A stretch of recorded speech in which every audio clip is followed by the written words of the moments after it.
राहुल गांधी का दूसरा मुद्दा भी पंक्चर कर दिया कि डेमोक्रेसी खतरे में है। नहीं, खतरे में हमेशा रहती है डेमोक्रेसी। सजग जो सिटीजन है उसको हमेशा सजग होना चाहिए। हमारे आपके नजरिए से मोदी जी जीत रहे हैं, राहुल गांधी जीत रहे हैं, उससे ज्यादा महत्वपूर्ण है कि लोकतंत्र बना रहना चाहिए। लोकतंत्र जब तक मजबूत है तब तक डरने की कोई जरूरत नहीं है। राहुल गांधी जीते या मोदी जीते या कोई तीसरा जीत जाए, दिक्कत तब है जब लोकतंत्र में परेशानी हो जाए। लोकतंत्र न रहे उससे दिक्कत है। एक सवाल आपसे पूछना चाहती हूँ, क्योंकि आप जमीनी सच्चाई और नंबर समझते हैं, तो नहीं, मैं ऐसा दावा नहीं कर सकता हूँ, लोगों को ऐसा लगता है। आपने सर्वे के दौरान, स्ट्रेटेजी के दौरान ये एक्सरसाइज किया हुआ है, तो इसीलिए आपको जमीनी तौर पर किन मुद्दों पर वोट पड़ते हैं और किस तरह से कौन से सोसाइटी ग्रुप्स वोट करते हैं, इसका कुछ अंदाजा है।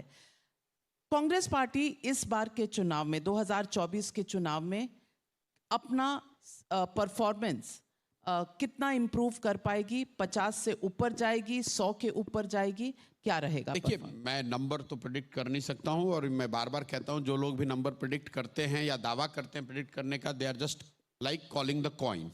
यहाँ जितने बच्चे बैठे हुए हैं, अगर आप सबसे पूछिएगा कि लेट्स कॉल ए कॉइन, तो 50% just by the share probability 50% people will get it right. तो ये जो टीवी पे आके लोग बताते हैं इनको इतनी सीट मिलेगी, इतनी सीट मिलेगी, तो इन्फॉर्म्ड गेस वर्क है, कोई जानता नहीं है। But I do not see any material upside to the Congress number what exists today. I do not see a material change in that. Downside में material change हो सकता है। इसलिए हो सकता है कि अगर आप 50 पे हैं, वहाँ से आप 20 सीटों का भी नुकसान हो जाए, तो that would be count, that I would count as a material shift downwards. अगर 50 बढ़ के 75 हो जाए तो उससे देश की राजनीतिक आबो हवा पे कोई बहुत फर्क पड़ जाएगा, मुझे ऐसा नहीं लगता है। तो to that extent I think I do not see a material positive change in the outcome for Congress. Modi को चैलेंज, मटेरियल आउटकम के लिए कांग्रेस को 100 पार करना है। 100 पार करती हुई दिख रही है? मुझे नहीं दिखता है, आज की तारीख में बहुत मुश्किल है। और बीजेपी 370 का टारगेट है। बीजेपी भाई टारगेट तो देखिए, वो हर चुनाव में टारगेट देते हैं। ये पार्लियामेंट में प्रधानमंत्री ने कहा है। प्रधानमंत्री ने बंगाल के गांव-गांव में घूम के कहा कि 200 सीट जीत रहे हैं। प्रधानमंत्री ने यहाँ, मोदी जी ने और अमित शाह ने यहाँ दिल्ली में घूम घूम कर कहा हम 40 सीट जीत रहे हैं, आया 8 सीट। देखिए, सेलेक्टिवली क्या है कि अमित शाह, किसी की इतनी हिम्मत तो है नहीं कि अमित शाह को बोले कि आपने कहा था बंगाल में और आपका नंबर नहीं आया। कोई नहीं पूछता है ये बात। प्रशांत किशोर ने कहा कि उनको 100 सीट आएगा, 100 से कम आएगा। आप ही के इंटरव्यू में मैंने कहा था, और आपने कहा प्रशांत जी आपको हम लोग पूछेंगे, कैमरे पर पूछेंगे, नहीं होगा पूरे बीजेपी वाले ट्रोल करेंगे। मैंने कहा भैया कर लीजिएगा, अगर नहीं, अगर 100 से ज्यादा आएगा तो मैं छोड़ दूंगा, संन्यास ले लूंगा। उसके बाद मैं आपसे मिला हूं, इंटरव्यू दे रहा हूं, और अगर बीजेपी को 100 से ज्यादा आता तो आप मेरे से पूछते भी। लेकिन उस चुनाव के बाद कई बार आप अमित शाह से मिले, कई बार आपने उनका इंटरव्यू लिया।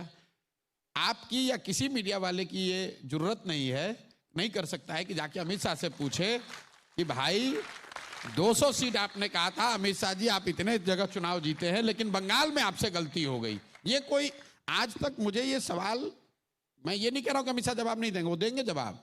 कोई सवाल पूछता ही नहीं है कि भाई आप 10 में 8 आप जीते, लेकिन बंगाल में आपसे, आपके आकलन में, आपके अनुमान में गलती हुई। कम से कम इतना तो मानो भाई कि किसी दूसरे का किशोर जी, आप नहीं, आपने अगर नहीं, आपने अगर पूछा हो तो बताइए। मीडिया पे इतना पॉट शॉट लिया है, तो आज इस ऑडियंस के सामने मैं कह रही हूं कि ये सवाल मैंने पूछा है, आपने रिसर्च कम की है, मैंने ज्यादा की है, और मैं ये ट्वीट आपके इस जवाब के साथ सोशल मीडिया पर पोस्ट करूंगी जहां ये सवाल पूछा गया है, और अमित शाह का जवाब था हम टारगेट अपने कार्यकर्ता के लिए सेट करते हैं। तो बस ठीक है, बहुत अच्छी बात इन्होंने कही।